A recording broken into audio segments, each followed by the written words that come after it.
Assalamu alaikum everyone. Welcome back to my YouTube channel.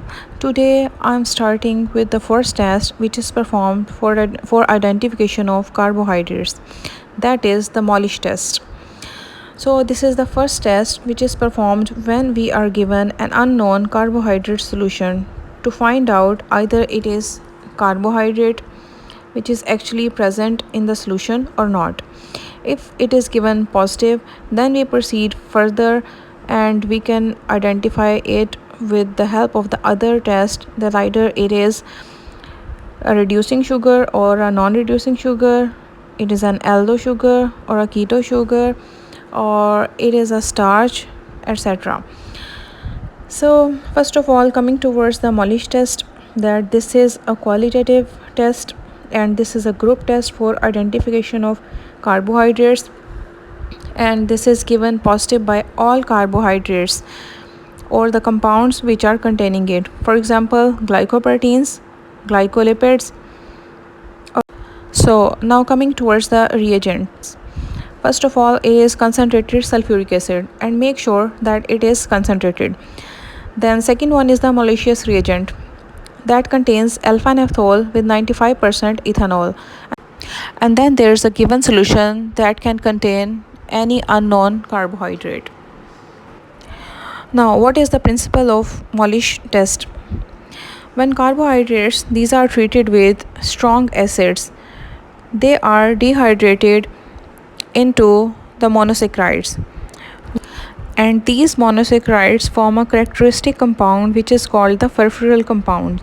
These furfurals then condense with alpha-naphthol, which is the component of malicious reagent, to form a purple colored ring. This ring is also called the furfural ring, and this shows the positive malicious test. So how do we perform this test? Take a test tube and then add 3 ml of the given solution in it, and then add 3 drops of malicious reagent, and then tilt the test tube and then add 3 ml of concentrated sulfuric acid slowly and along the wall. Now this is the key point, that you have to tilt the test tube and then add the sulfuric acid, which should be the concentrated, and along the wall very slowly. So now you can see the appearance of the reddish violet ring at the junction of the two liquids, which is formed by the condensation of furfurals with alpha-naphthol. So this shows the positive Molisch test.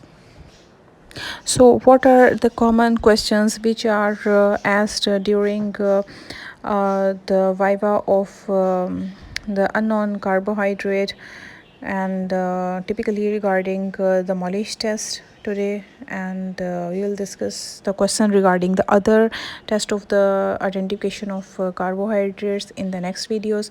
So the first question that can be asked during the vibe of the Molisch test, that can be the why we say that the Molisch test is the first test for the identification of carbohydrates.